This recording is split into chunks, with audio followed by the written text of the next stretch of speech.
Хүний эрхийн өрөө подкаст. За сайн байцгаана уу? Энэ өдрийн мэнд хүргэе. Хүний эрхийн өрөө подкастын ээлж дугаар эхэлж байна. Тэгэхээр энэ удаагийн дугаарт миний бие Тэгш нийгэм холбоо төрийн бус байгууллагын тэргүүн инх буйнт Хүний эрхийн үндэсний комиссийн хяналт шинжилгээ гомдол хяналт шалгалтын хэлцээний дарга Ууганбаатар нар оролцож байна. Тэгэхээр өнөөдөр бид өнөөдрийн нийгэмд бид ямар хөө хэмжээнд амьдарч байна уу? Яаж амьдарч байна уу гэдэг энэ асуудал нэлээд хөндөгдөж яригдж байгаа. Тэр тусмаа хүний эрхийн тухай асуудал өнөөдөр ярилцах. Хүний эрхийн асуудлаар бид хөндөгдөд байгаа тэр эрхийг яаж бид өргөдөл гомдлыг өгөх?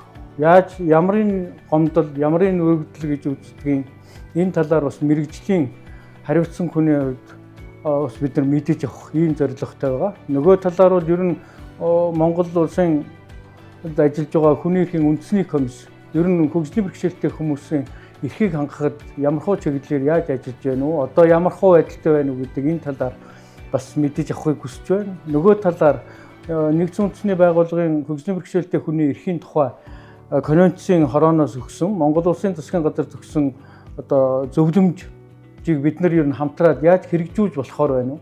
Үүний үр дүнд бид нар хөгжлийн бэрхшээлтэй хүмүүс, бусад нийт хүмүүсийн эрхийг хангах, амгалан тайван, тав тухтай амьдрах энэ нөхцөлийг бүрдүүлэхэд бид нар ер нь яаж хамтарч ажиллаж болох юм бэ гэдэг талаар одоо өнөөдөр бол бодол саналаа та бүхэнтэй хуваалцъя гэж ингэж бодож энд бол бид нар сууж байна. Тэгэхээр Ууганбаатар дарагт бас бид нар асуулт тавихаас өмнө Тэгш нийгэм холбоо Хүний эрхийн үндэсний комисс 2 хөгжлийн бэрхшээлтэй иргэдийн эрх ашгийг хамгаалсан төрийн бус байгууллагуудтай хамтарч ажиллаж байгаад юуны төрөнд баяр хүргэе гэж ингэж бодож байна.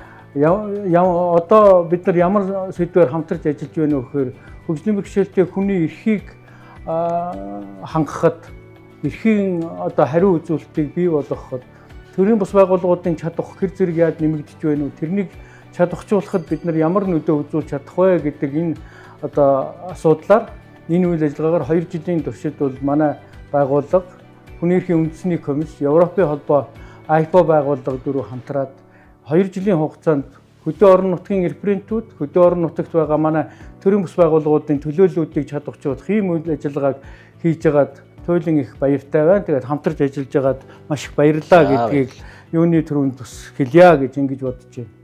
За манайхан ерөнхийдөө хөгжлийн бэрхшээлтэй хүмүүс гэхээр одоо эрхийн нэг зөрчигддөг хүмүүс гэж одоо бид нар нэлээх ярьдаг. Эрхийн чих зөрчигдөж байна.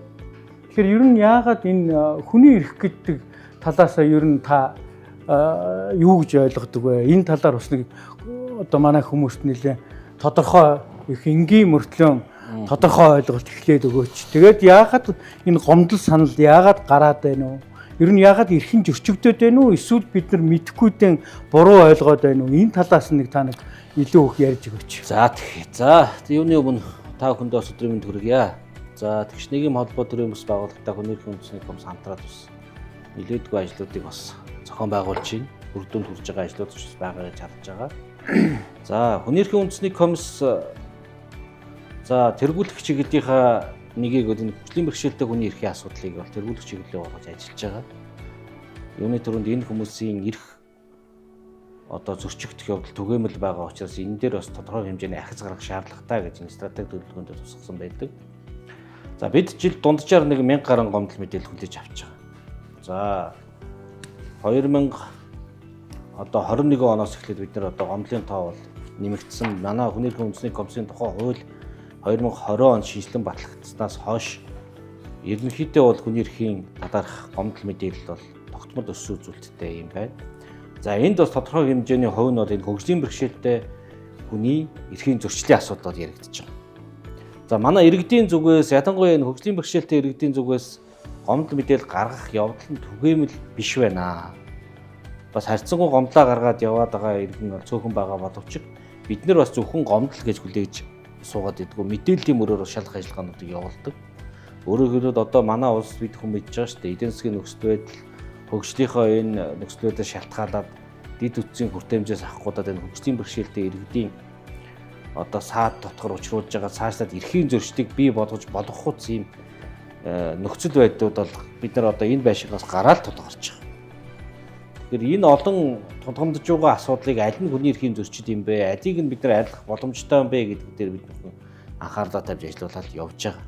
Яг илүү дэлгэрэнгүй хоёлаа ингээ явцдаа бас яриад явах боломжтой болов уу гэж би ойлгож байна. Тэгэхээр яг ер нь бид нар эрхийн тухай асуудал ер нь 1992 оны үндсэн хууль бий болсноос хойш бол ер нь хүмүүс бол нэлээд их эрхийнхээ тухай бол их ярьдаг болчихлоо.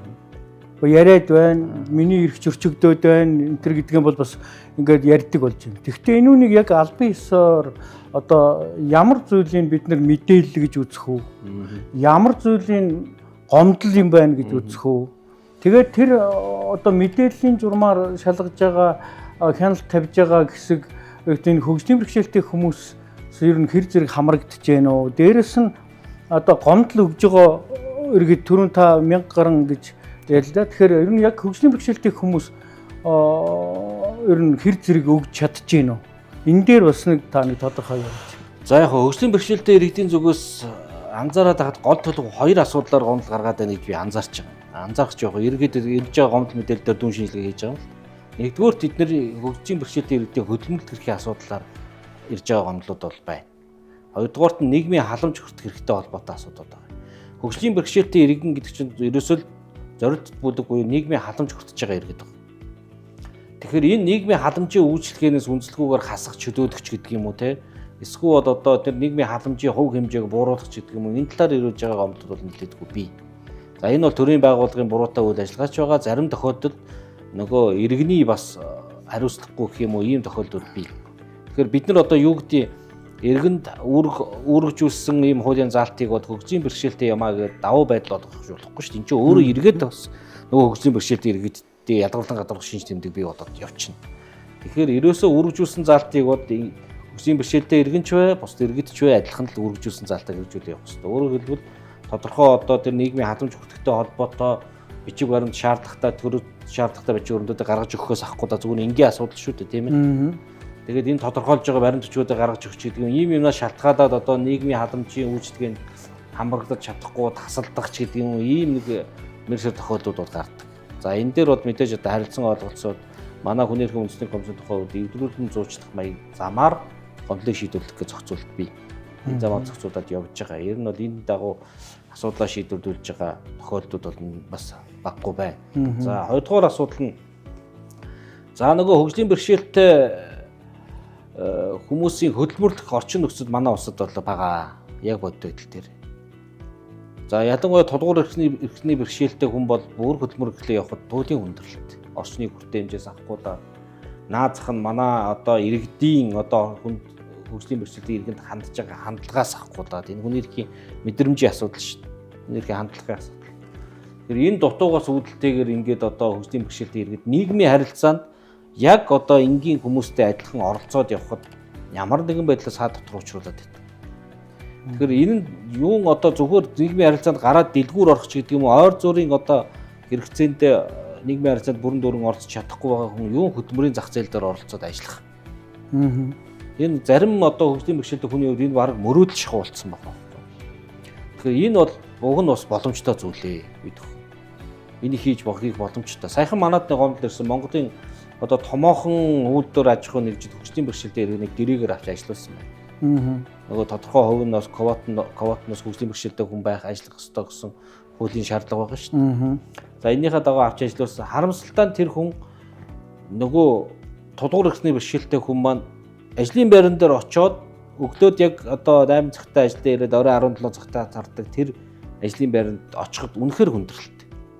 Хин нэгэн хүн байнга дагаа явж явах гэдэг юм уу дасраад явж явах хэрэгтэй. Ингээд үндсэндээ тэр хүн хэдийгээр одоо нийгмийн хариуцлагынхаа хүрээнд нэгдүгээр хоёрдугаар хуулийнхаа шаардлагын хүрээнд тэр хүнийг авч ажиллуулж байгаа боловч нөгөө ажиллах нөхцөл боломжоор нь хангаж өгөхгүй бол яах юм бэ?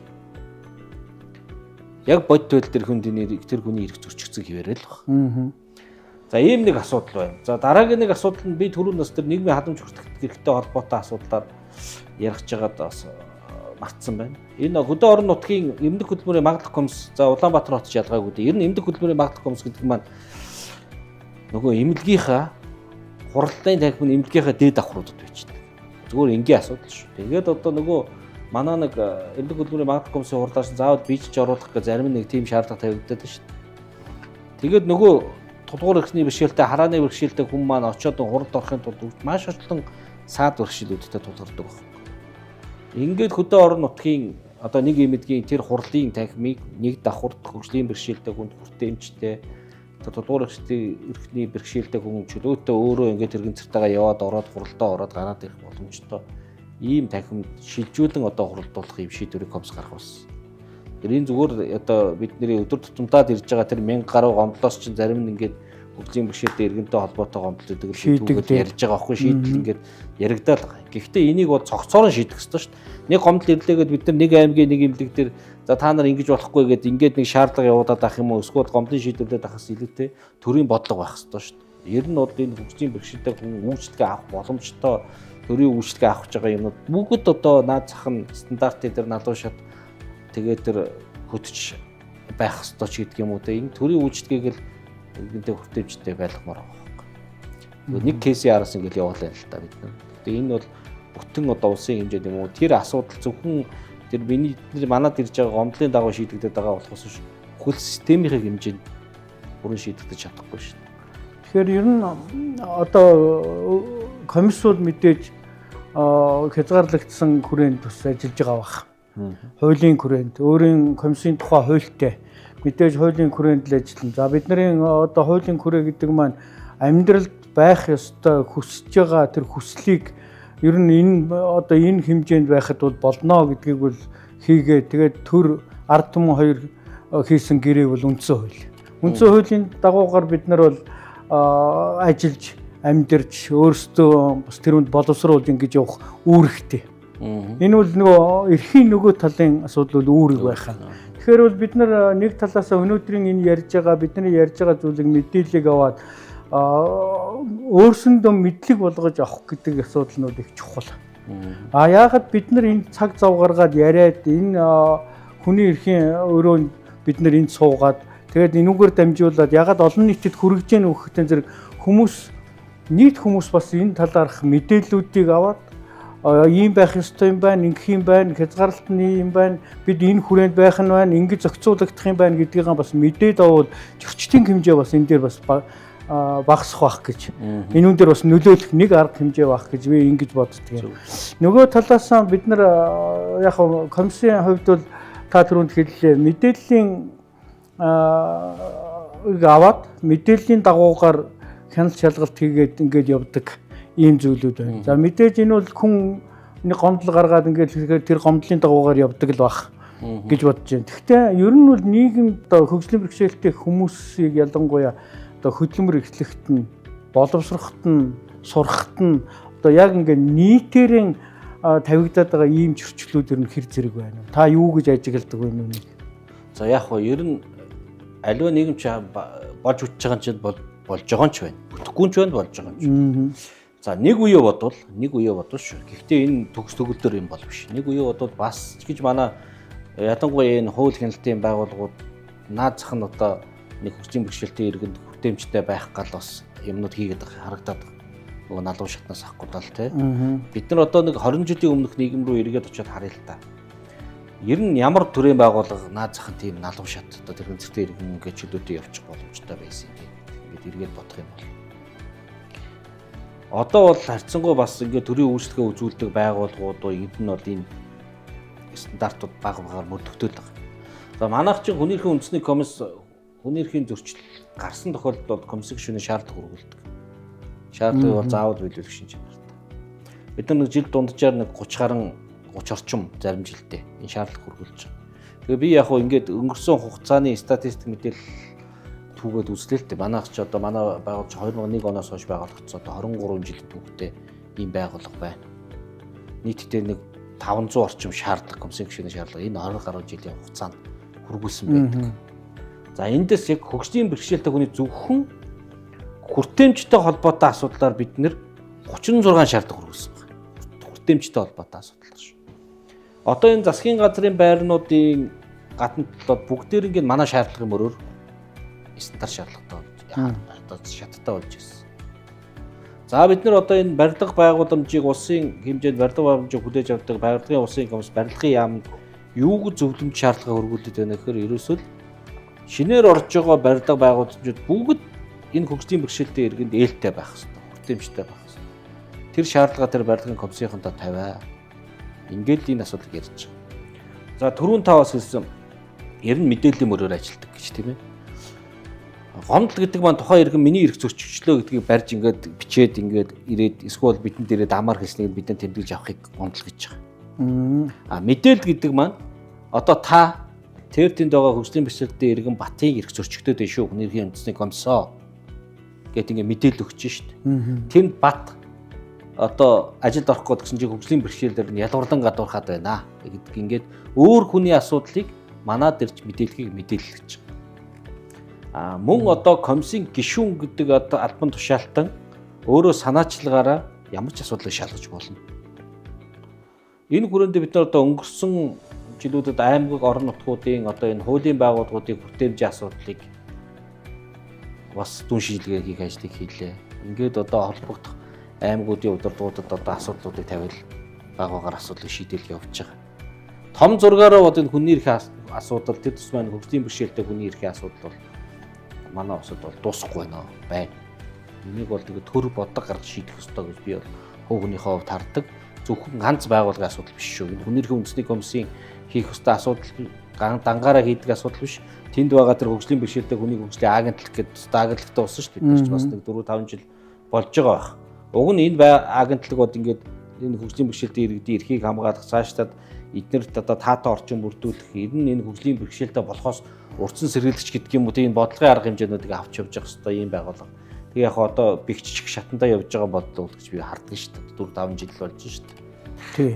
Тэгэхээр энэ байгуулга өөрөө бодлогоо гаргаад бас энэ томоохон хэмжээний суур өөрчлөлтүүдийг бас хийх шаардлагатай байхаа. Ер нь бол тэгэхээр ер нь бид нар бол ингээд хэн нэгний өмнөөс хэн нэгэн хүн хэлж чадахгүй байхад бид нар бас хамтарч ажилладаг хүмүүсийн хувьд ч тэр одоо за ялангуяа манай байгууллагын хувьд бол хөгжлийн бэрхшээлтэй хүмүүсийн мөн хөгжлийн бэрхшээлтэй хүмүүсийн эрхийг хамгаалах хад тусалж байгаа байгууллагуудыг чадваржуулах гэдэг дээр бол илүү их ажилладаг юм байгууллага. Тэгэхээр бид нар бол одоо чинь тэнд хүний эрх зөрчигдөд байна даа гэдгийг мэдчихээд танай комисс руу бол хандаж болох нэ гэж би бол ингэж ойлгож байна. За энэ үнийг бол мэдээлэл гэж үзэх нь. За гомдол гэж яг юу хэлж байна вэ? Гомдол гэхээр миний ойлгож байгаагаар бол цаасан дээр өргөдөл бичээд, хувь хүн өөрөө бичээд, байгууллага ч юм уу бичээд ингээд яг комисс давцарж өгж байгаа одоо бодиттой баримттай байгаа зүйлийг бол гомдол гэх нэ гэж би бол ингэж ойлгож байна. Мэдээж нэг гомдлыг бичгээр бид нар нэг өргөдөл шиг юм бичээд нэг баахан юм ойлгохдохгүй юм баахан бичдэг. Бас бичдэг стандарт энэ төр янз бүрийн юм байна уу? За хүний эрхийн үндэсний комиссд ирж байгаа гомдол тавигдах шаардлага гэдэг хуулийн заалт бий. Хүний эрхийн үндэсний комиссийн тухай хуулийн дээр гомдол тавигдах шаардлага гэж заасан байна. Ер нь тэгтээ нөгөө төрийн байгууллага албан тушаалд өргөл гомдол гаргах тухай хууль гэдэг ч юм уу ер нь төрийн байгууллагуудад хэн нэгэн хүнд хүсэл тавихад гомдол тавихад өргөдөл гаргахад тавьдаг шаардлагууд л байгаа. Тэрнээс нэг илүү өндөр босго тавиад ч гэдэг юм уу тийм шаардлагууд ерөөсөө байхгүй. Ерөөсөө л ямар эрх зөрчигдөд байгаагаа тодорхой бичих хэрэгтэй гэж байгаа. Хүний эрхийн Монгол Улсын үндсэн хуулийн 16 дугаар бүлэг заасан аль эрх зөрчигдөд байгаа.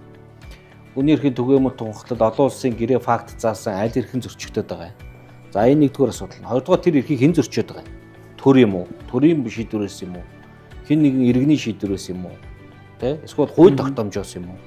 За ингээд зөрчигч байна. Гуравдугаарт нь баримт байх хэвээр. Тэрийг зөрчлөө. Зүгээр одоо та хоёр ингээд ярьж сууж байгаа хэн нэг миний эрх зөрчигчлөө гэдэг ингээд бичээд өгч болохгүй шүү дээ. Энд чинь баримттай байх хэвээр тийм ээ. Миний эрх ингэж зөрчигдсэн юм а гэдэг нь баримтууд байх хэвээр. Баталгаажуулах нотлох баримт байх хэвээр гэж. Одоо жишээ нь одоо түрүүн миний кейс жишээ аваад идэх шиг. За нэг би одоо нэг эмнэлгийн эмнэлэг хөдөлмөрийн магад комиссоор орохсон чинь одоо надад ийм хүртээмжтэй орчин байхгүй штэ гэдэг гомдол гаргаж байгаа бол за тэр эмнэлэг комиссийн зургийг аваад магад комисс энэ тэр одоо эмнэлгийн 3 давхурт хуралдд юм а гэдгийг баталгаажуулсан юм байх хэрэгтэй байхгүй. Одоо тэр чинь бол ямар ч юмар баталгаажуулна шүү дээ. Хурлын тэмдэглэл дээр ядаж тэр бид нар хурлын тэмдэглэл хийхэд тэр байрны тэдэн тоо дөрөнд хуралдав гэж бичдэг шүү дээ. Тэр тэдэн тоот нь магадгүй 300 хэд ч гэдэм үү 200 хэд гэдэм үү давхраараа хин чараад ойлгомжтой байна. За тэгээд дараагийнх нь нэг бол гомдол тавигддаг өөрөө гинээр хаяг утас одоо тэднийг л бичих хэрэгтэй. Түүнээс нэг илүү өндөр шаардлага маань тавихгүй. Манай 2 дугаар манайх чи хүний эрхийн байгууллага учраас аль болох уян хатан байхыг зорддог. Нөгөө гомдол тавигдсан шаардлага за нотгооронтой авсгаагүй бид нар авахгүй гэж буцааж ирсэн тохиолдолд хүний эрхийн үндэсний комиссд нэг ч байхгүй. Энэ иргэн мөрөгдөл гомдол гаргах эрхтэй. Эрхтэй учраас за гомдлоо өгчих дараа нь та нотгооронтой аваад ирээ гэж бид нар аль болох уян хатан зохицуулж байгаа. Хүний эрхийн үндэсний комисс хандаад одоо шаардлага хангахгүйгээд гомдлоо буцаалгаж ирсэн нэг ч иргэн байхгүй тий.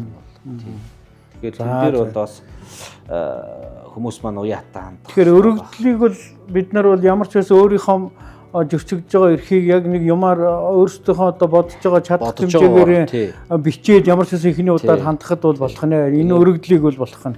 За мэдээж гомдол болгож авч байгаа хүлээж авч байгаа тэрнийг шийдвэрлэж байгаа явц гээд одоо асуудал зөндөө цаашгаа үргэлжлээд гарах баг. Тэгэхээр ер нь хэр хэмжээний хугацаанд хуулийн хугацааны ямар байдгийг хэдийн хэмжээнд ядгийг ер нь бол нийт ирсэн одоо өргөдлөөс хэдэн жилдээ бол шийдвэрлэгдэх үү? Ер нь зүгээр таймаар яхад бол за яг бид нар хуулийн хугацаанд 30 хоног л доо. Ер нь бол өргөдөл гомдлын тухай хуулийн дээрэж 30 хоног гэдэг манай хууль дээр 30 хоног гэдэг. Шаардлагатай тохиолдолд 30 хоногоор нэмсэн сууж болно гэж байгаа. Тэгэхээр нийтдээ 60 хоног байхгүй. За дараагийн нэг асуудал нь тогтолцооны шинжтэй гомдлууд байгаа. Зөвхөн одоо хууль өөрчлөлт оруулах ч гэдэг юм уу, бодлогын шийдвэр гаргах ч гэдэг юм уу те. Ийм томоохон хэмжээний төрөөс буюу эрх бүхий байгууллагаас гаргаж шийдвэр гаргаж ээж энэ асуудал шийдвэрлэх боломжтой юмыг бид нар 60 хоног шийдэж чадахгүй шүү дээ. Тэгэхээр энийг бол тусгай гормоор буюу гомдол гаргагч мэдэгдээд энэ бол урт хугацаанд комиссийн стратегид орох юм байна. Дүн шинжилгээнд орох юм байна. Комиссийн илтгэлд орох юм байна. Ингээд гомдол гаргагчд нь хариуг нөгөө явдаг. Энэ таны гомдлууд урт хугацаанд шийдэгдэнэ. Энэ 60 хоногийн гомдол шийдвэрлэх энгийн гормоор шийдвэрлэж байгаа 60 хоногийн дотор бид нар шийдвэрлэж чадахгүй. За одоо жишээ авъя. Одоо жишээ нь хэн нэгэн хүний нийгмийн халамж авах тэр халамжийн үүсгээс хасагдлаа гэдэг гомдлыг бид нар 30 хоног 60 хоног шийдэж болно. Шаардлага явуулаад гэдэг юм уу, ямар учир шалтгаанаар тэр хөгжлийн бэрхшээлтийн иргэнийг ялгуурлан гадуурхаад байгаа гэдэг юм уу, эсвэл халамж хүртгэх хэрэг хязгаарлаад байгаа гэдгийг бид нар тэрийг бол ингэ шийдэж болох байхгүй. Тэгэхэд хөгжлийн бүх одоо улсын хэмжээний бүх авто замууд, явган хүний замууд хажуудлаараа тэрэгцэртэй иргэн зорчих стандарттай байна гэдэг. Энэ бол уг нь хүний эрхийн асуудал байхгүй. Гэхдээ энийг бид нар 60 хоногт шийдэж чадахгүй шүү дээ. Улс өөрөө шийдвэр гаргаж чийж, төр өөрөө шийдвэр гаргаж чийж одоо тэр замын байгууламжийг барьж байгаа бүх замын байгууламжид хажуудлаараа зөвхөн тэрэгцэртэй иргэн ч гэдэм үү эсвэл нөгөө таягтай иргэн чөлөөтэй саадгүйгээр зорчих энэ боломжийг бүрдүүлнэ гэдэг шийдвэрийг тэр зөвхөн гомдол шалгах ажиллагааны 60 хоногт гаргуулж чадахгүй байхгүй.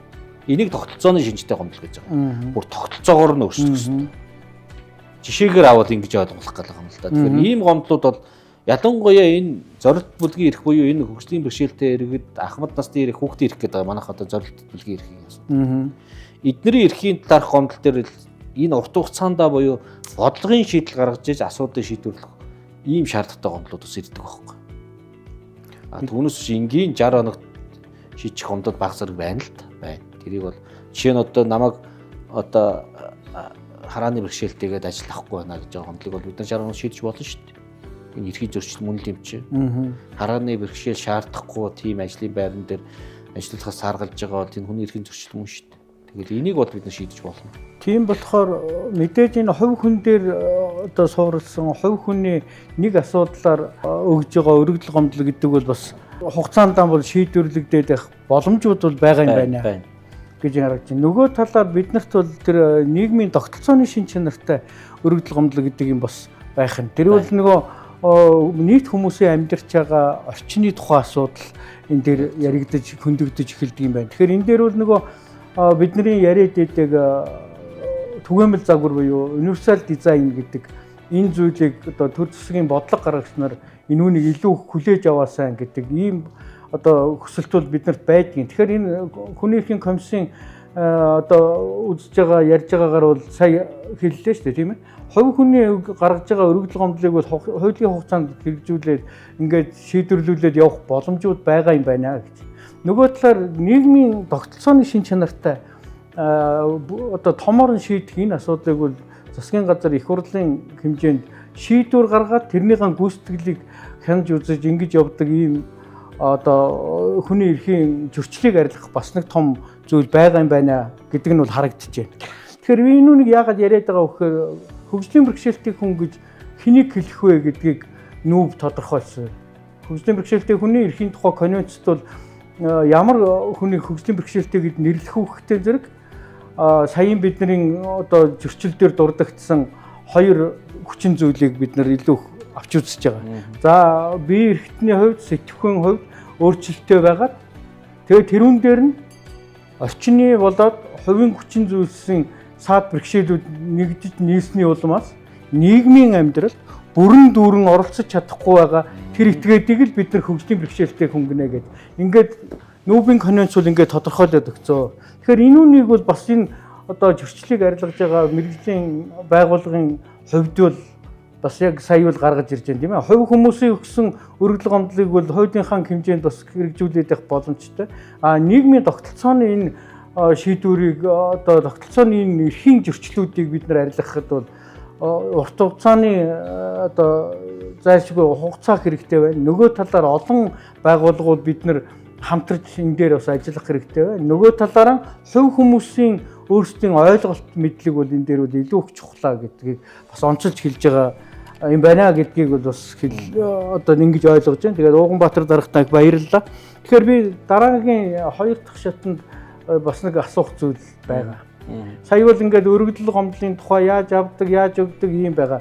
Зүгээр ер нь бол бас энэ дээр сонирхуулаад хүмүүс мэдээлэл болгоод хэлэхэд бол аймаг болгонд бол хүний эрхийн үндэсний комиссийн референтүүд ажиллаж байгаа. Энэ дээр бол бас мэдээж орон нутагт идэвхтэй ажиллаж байгаа төрийн бас байгууллагууд бол эднэртэй бас хамтарч ажилладаг. Хөдөө орон нутагт гарч байгаа бас эрхийн зөрчлүүд одоо байгууллагуудын зөрчил, албан тушаалтны зөрчил, янз бүрийн зөрчлүүдийг бол бас тэрүүгээр дамжуулаад хөгжлийн бэрхшээлтэй хүнд тохиолдоод байгаа бэрхшээлүүдийг бол бас өхийн боломжууд бол нээлттэй байгаа. Харин манайхан жоохон бас мэдээлэл тутам мэдэхгүй байж магадгүй гэж бодоод бас энэ эрхийн өрөөний подкастаар дамжуулаад та бүхэнд бас энэ мэдээллийг хүргье гэж ингэж бодож байна. За дараагаар нь одоо нэг бас нэг ойлгомжгүй зүйлүүд манайхны ойлгохгүй байгаа зүйлүүд байдаг. За хүний эрхийн үндэсний комисс гээд ингээ өргөдөл гомдол авдаг ийм газар байдаг гэж бодож ирсэн чинь одоо омбудсмен гэдэг нэг бас нэг байгууллагын тухай асуудал ингээ яригадаад байдаг. Нөгөө талаар одоо манайд энэ засгийн газрын хэрэг хэрэглэх газар дээр байсан одоо сая шинэ засгийн газар бүтцээр байхгүй болчихоо юу одоо. За нэг бас нэг ийм төрийн байгууллагуудын дунд явагддаг хөгжлийн бэрхшээлтэй хүмүүс хуулийн үйлчлэгээ үзүүлэхэд бас гомдол гарч гэнэ үү, тэн дээр эрхэн зөрчигдөж гэнэ үү гэдгийг Канадад байдаг бас нэг ийм байгууллага байлаа. Тэгээ энэ байгууллага байна. Одоо Монгол улсад яг хүний эрхийн чиглэлээр хүлээж аваад өргөдөл гомдлыг шийдвэрлэх гээд ингээд яваад байгаа.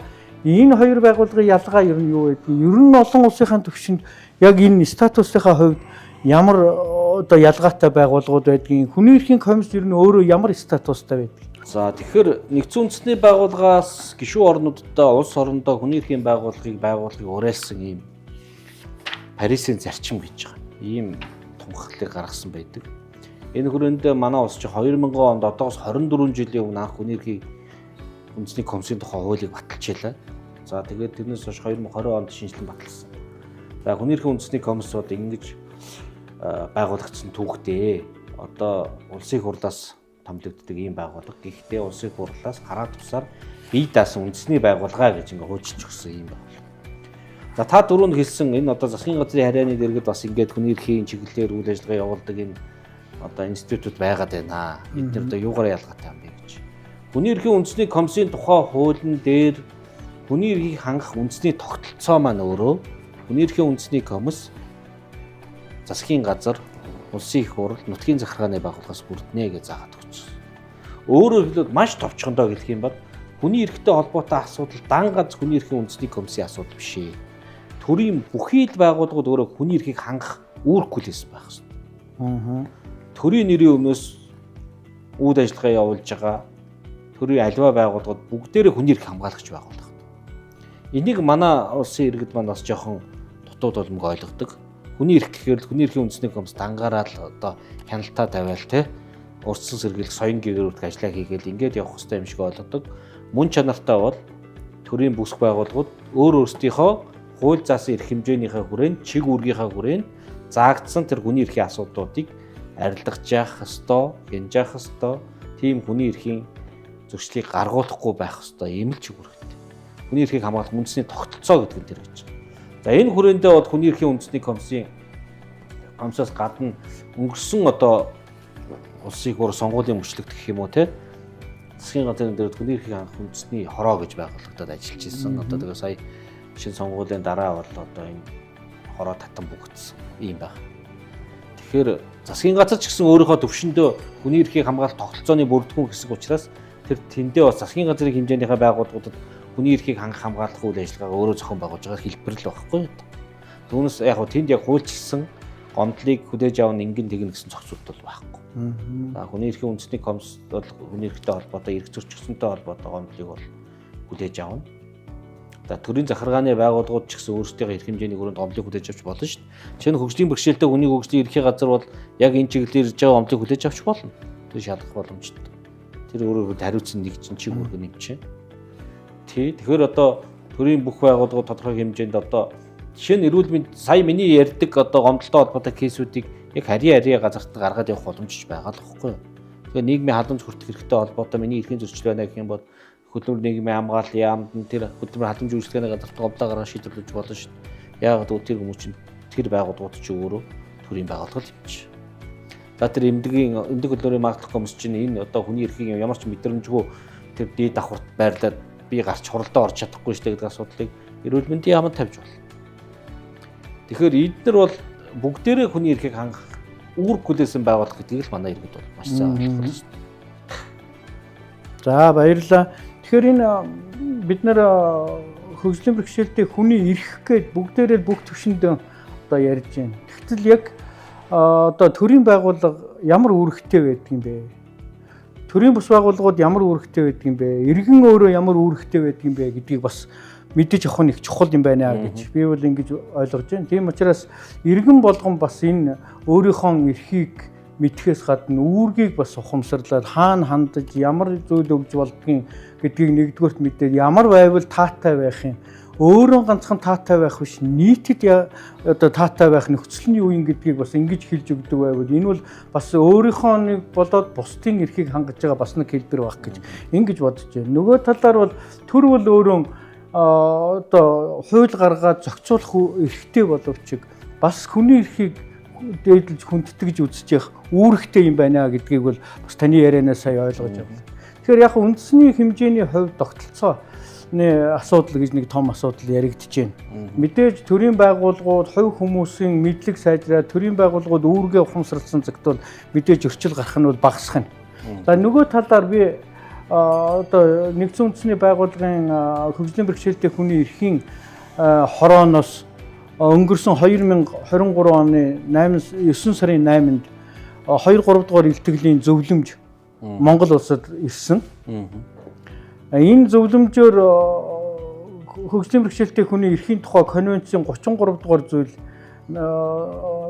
одоо мониторинг механизмын тогтолцооны тухай асуудал энэ 33 дугаар зүйл дээр байдаг. 32 дугаар зүйл дээр бол олон улсын хамтын ажиллагааны тухай асуудал байдаг. 31 дугаар зүйл дээр нь бол статистик тоон мэдээллийн тухай асуудал ингээд бүгднгийн заагаад өгчихсөн. Ийм байж байгаа. Тэгэхээр нөгөө талаар би 33-ын энэ асуудлаар зөвлөмж дээр саяын 23 онд ирсэн зөвлөмж дээр 66, 68, 70 дугаар зүйлүүд дээр одоо 3 зөвлөмж засгийн газарт өгөгдсөн байна. Тэгэхээр ер нь бол хөгжлийн бэрхшээлтэй хүний эрхийг хангах ялангуяа нийт хүмүүсэд одоо универсал дизайнаар хангагдсан ийм нийгмийг байгуулахад хэд хэдэн одоо тогтолцоо байж болно гэдэг ингээд конвенц дээр бол заагаад өгчихсөн. Зөвлөмж дээр бол танах одоо үндэснийхэн хэмжээнд энэ бие даасан механизмыг бий болгох талаар та бүхэн хамтарч ажиллаач ээ. Засгийн газрын үүнийг одоо хүлээж аваач ээ. Мөн дээрэс нь одоо хангалттай энэ үйл ажиллагааг явуул хангалттай төсвийг суулгаж өгөөч гэдэг ийм зөвлөмж ирчихсэн байгаа. Тэгэхээр энэ дээр бас одоо бид нар бол ингээд төрийн бус байгууллагууд эрхийг хангасан төрийн бус байгууллагууд төр хөгжлийн бэрхшээлтэй хүмүүс төр ахмад дууч төр хүүхдүүч ялгаа байхгүй энэ эмзэгүйлгийн хүмүүс ерөөсөө нийт хүмүүсийн хүний эрхийн тухай одоо мэдлэг мэдээлэл дутууд улимгаас бодоод хүний эрхийн зөрчил ингээд байгаад байгаа нөхцөлд ер нь бид нар хамтраад ямар одоо механизм тогтолцоог бид нар ер нь хамтраад хийчих боломж байна уу? Хүний эрхийн комисс энэ дээр ер нь юу гэж бодож байна вэ? Та өөрийнхөө бодлыг бас нэг бид нартай хуваалцаач. За яг нь ер нь хүний эрхийн үндэсний комисс нэг чиг үүрэг чинь бас хүний эрхийн боловсролыг түгээн дэлгэрүүлэх гэж байгаа. Үндсэн чиг үүргүүд одоо энийг ямар ч хэлбэрээр түгээн дэлгэрүүлж болно л да. Ер нь бол одоо манайх бол танхимын хэлбэрээр ч явуулж байна, онлайн хэлбэрээр ч явуулж байна. Захим хэлбэрээр ч янз бүрээр л хүний эрхийн боловсролыг түгэж байна. Тэгэхээр манай иргэдийн зүгээс зөвхөн миний хувийн бодол байна. Байгууллагын байр суурь биш. Манай иргэдийн хүний эрхийн мэдлэг ойлголтод хангалттай төвшин биш гэж би хардаг.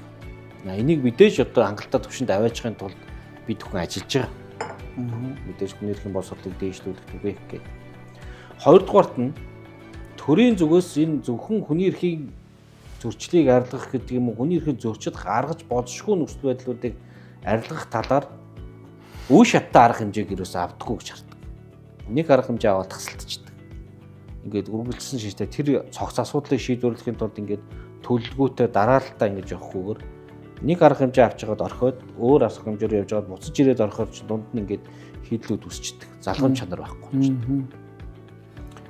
Энэ төрийн одоо энэ бодлогын алдаа гэхэд шүүмжлэх нь хаашаа. Ер нь одоо энэ үүд ажиллагаатай холбоотойгоор одоо манад хөгжлийн бэрхшээлтэй жишээ нь ямар асуудал огт шийдэгдэхгүй асуудал нь ужиграад бүр ард иргэдтэй буюу энэ хөгжлийн бэрхшээлийн иргэдэд дарам толоод байгаа нэг асуудал кейс ярих юм бол одоо сэтгцэн эмгэгтэй хүн хөгжлийн бэрхшээлтэй хүмүүс мөн сэтгцэн эмгэгтэй хүний тусгаалсан асрамжийн газар бариач гэдэг асуудлыг комисс илтгэлтэй маш олон удаа тусгаад засгийн газар хэрэгжүүлэхгүй байна шүү.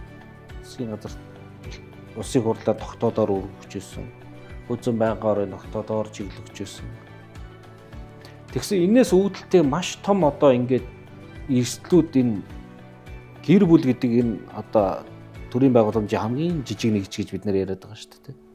Энэ дотор ч үүсэж шүү дээ. Одоо энэ талаарх гомдууд бас сүүлийн үед бас ирж байна. Нөгөө байнгын асаргаа шаардлагатай сэтгцэн эмгэгтэй буюу хөгжлийн бэрхшээлтэй энэ иргэдийг асарч байгаа нөөрөө хэлбэл бас асуудал үүсгээд байна гэж. Тэр нөгөө гараад нийгэмд орохороо өөртөө болон бусдад эрсдэлтэй нөхцөлийг бий болгоод байна. Тэрнээс үүдэлтэйгээр хохирлууж учраад байна. Энийг ар гэр нь одоо өчрөхгүй байна. Одоо манай Монгол улсын гэр бүл чинь одоо яг энэ ардсан зах зээлийн нийгэм шилжснээс шаардсангүй одоо бүл зөөтэй гэр бүлүүд бий болцсон шүү дээ. Ер нь бол тийм баг хүүхэдтэй, цөөхөн хүүхэдтэй. Тэрнээс үүдэлтэйгээр нөгөө хөгжлийн бэрхшээлтэй тэр хурц хэлбэрийн одоо сэтгцэн эмэгтэй хүмүүс чинь зайлшгүй нэг хүн асарч хамгаалаад явдаг. Тэгээд насанд хүрсэн эрэгтэй тийм байнгын асрах шаардлагатай хүний чинь хэр баргийн хүн бас асрахад төвхтөө ийм нөхцөл байдлууд үүсдэг юм байна л да. Тэгээ ингээ байнгын асрамжинд бүрүүдийнх маань тийм байхгүй. За бид нар одоо ингээд хамтын асрамжийн газрууд төр хэн шалгалт хийгээ явж байхад одоо манад яг энэ төрлийн асрамжийн газар байхгүй үс үүдэлтэйгээр холиод байрлуулсан нөхцөл байгаа шүү дээ. Тусгаалсан ийм асрамжийн газар байхгүй. Тэгээд нөгөө нийгмийн халамжийн чиг үүрэг хэрэгжүүлдэг яамаа гэхэлх нь байга байр савндаа багтаагаал ингээд холиод байрлуулсан. Энэ бусад асуулгч нарт бас эрсдэл үүсгээд идэх ч тийм үү те. Энэ бол зүгээр л ингээд хоёр хүний хоорондын харилцааны асуудал юм шиг мөртлөө тухайн зарим тохиолдолд тухайн гэр бүлийн дотоод асуудал юм шиг мөртлөө цаашлаад нийгэмд бол маш том асуудал байна. Хин нэгэнд эрсдэл үүсгэж байна. Хин нэгэн хүний амьдралын чанарыг алдагдуулж байна гэдгийг ч юм уу те. Том асуудал л та. Тэгэхээр ингээд энэ юу гэж харж ирэхээр бид нар одоо за миний санаж байгаагаар лавд 14-5 жилийн өмнө хилтгэлтэй энэ асуудлууд тусчлаа байсан. Тэгэхээр энэ асуудал 14-5 жил хэрвээ төр залгамж чанараар нь миний түрүүн шилдэг шиг яг тасралтгүйгээр үр дүнтэй наривчсан төлөвлөгөөтэй явах юм бол энийг айл бишээ шийдэд явах боломж бол байсан л гэж хардаг. Тэгэхээр яг ер нь мэдээж залгамж чанар гэдэг юм нэгдүгээрт бас алдагдчих байна. Хоёрдугаарт ер нь бидний хувьд одоо монголчуудын хувьд ямар зүйл байгаад байна вөхөр яг нөгөө бид нар нэг ярьдаг да гүйцэтгэл гэж бодлогоон зорилгоон айгүй их сайхан тодорхойлж байна. Гүйцэтгэл дээр ингээд алдаа хийгээд байдаг. Ийм нэг нийтлэг алдаа бол ер нь Монголын нийгэмд бол ер нь бий болчихсон юм байна. Тэгээ энээсээ болоод бас эрхэл нэлээд зөрчигддөг юм байна гэдгийг бол бид нар бол аль аль талдаа харж байна. Тэгэхээр энүүнийг бол нэлээд одоо үндэсний хэмжээний том судалгаа хийгээд нотлогоонд суурилсан байдлаар үзээд их хурлын илтгэлд бол бас хүний эрхийн үндэсний комиссоос гаргаж байгаа илтгэлд бол тусгаад явах юм боломжууд бий. За нөгөө талаар энэ түрүүнд сэтгцийн эмгээг тусгаарласан байрын тухай Ууганбаатар дарга бас сэдв хөндлөө. Тэгэхээр энэ дээр бол сүүлийн үед хөгжлийн бэрхшээлтэй хүмүүсийн эрхийн тухай энэ зөвлөмж дээрч тэр хүний эрхийн үндэсний хөгжлийн бэрхшээлтэй хүний нүүбийн эрхийн конвенц дээрч тэр ерөөсөн институцлэгдсэн байдлаар байлгахыг бол хориглож байгаа. Тэгэхээр энэ үнийг бол одоо дээд комиссарын хувьд чиг ялгаа байхгүй, бүсийн эрхийн байгууллагууд ч ялгаа байхгүй. За орон нутагт ажиллаж байгаа энэ үндэсний хүний эрхийн үндэсний комиссын үйл ажиллагаанууд ч гэсэн бас энэ чиглэл рүү зайлшгүй одоо явах шаардлага бол бас гараад байгаа. Тэр байтугай бүр институтыг тарах төлөвлөгөөг бий болгох тухай асуудлыг бол зөвлөмжөнд 2 удаа 15 оны зөвлөмж 23 оны зөвлөмжөн дээр бол бас өгсөн байгааг бол энэ дээр бас танд дуулгая гэж бас бодож байна л да. Тэгэхээр энэ зүйлүүдийг бид нар яагаад яриад байгаа вэ гэхээр ерөөсөн үндсэн суур одоо зүйлүүдээ бид нар үндэсний хэмжээний тогтолцоогоор бид нарыг сайн болгож ингэж явах гэдэг их асуудал бол их чухал. Мэдээж Парисын зарчим гэдэг түрүүнд ярьж байна. Тэр гангрын зарчим гэж ярьж байна. Эдгээр чинь нөгөө бүс нутгийн хувьд байгаа байгууллагууд дэлхийн хэмжээнд байж байгаа байгууллагууд ямар зарчмаар явах уу гэдэг энэ асуудлуудыг яриад ингээд явж байгаа. Мэдээж хүний эрхийг хангахын тулд ямар боломжууд тухайн цаг үедээ байна уу? Алс ирээдүйдээ ямар бодлогоор явах уу гэдэг энэ асуудлуудыг бид нар ярих нь зайлшгүй зүйл баха гэж ингэж бодож байгаа. За өнөөдрийн хувьд бол бид нар энэ удаагийнхаа одоо нэвтрүүлгээр хүний эрхийн үндэсний комиссийнхантай яагаад хамт орох болсон юм бэ гэхдээ зэрэг иргэдийнхэн мэдлэгийг бас нэмэгдүүлэхийн тулд хүний эрхийн зөрчил гэж ер нь ямар зөрчлүүд байна уу? Тэрнийг яаж хүлээж авдгийг, мэдээлэл гэж юу хэлээд байгаа юм, өргөдөл гэж юу хэлж байгаа юм, гомдол нь ямар байдгийг гэдэг талаар бол энэ одоо өнөөдрийнхөө нэвтрүүлгээр ороод бас тодорхой мэдээллүүдийг хүргэе гэж ингэж зорьсон. Нөгөө талаар бол бидний одоо хийх ёстой нийт монголчуудын өмнө тулгарч байгаа энэ асуудал биднийг хийгээч гэж нүүбээс хүсэж байгаа асуудал бол хөгжлийн бэрхшээлтэй хүний эрхийн тухай конвенцийн биелэлтийн 2-3 дугаар тайлан хүлээж аваад хөгжлийн бэрхшээлтэй хүний эрхийн хорооноос өгсөн 2023 онд өгсөн эрхийн хорооноос өгсөн зөвлөмжийг бид нар яаж хэрэгжүүлэх вэ? Тэр дундаа зөвлөмжийн 66, 68, 70 дугаар хэсгүүдийг хүний эрхийн үндэсний комисстэй хамтраад төрийн бус байгууллагууд, иргэдүүд яаж нийлж өөрсдийнхөө тавтай байдлыг бид нар яаж бий болгох вэ гэдэг асуудал дээр хамтарч ажиллах ийм одоо боломжууд байгаа хэсэг тал дээр бол бид нар ярилцахыг бол одоо хүслээ. Тэгээд мэдээж бүх зүйл бол хугацаатай, бүх зүйл бол хязгаарлагдмал хүрээтэй байдаг. Ийм учраас энэ удаагийн нэвтрүүлэг бол одоо бидний ярилцах зүйл одоо сэдв бол маш өргөн байна. Бид нарт бол ярих зүйл бол маш их байна. Энэ удаагийнхаа ярилцлагыг бол үүгээр өндөрлөё. Тэгээ бид нарт маш их үнэтэй мэдээлэл өгсөн Ууганбаатар даргатаа баярлалаа гэдгийг юуны төрөнд хэлье. Нөгөө талаар бид нартай үргэлжийн мөнгөд хамтарч ажиллаж байхыг бас давхар хүсье гэж ингэж бодож байна. Баярлалаа. За баярлалаа. Хүний эрхийн өрөө подкаст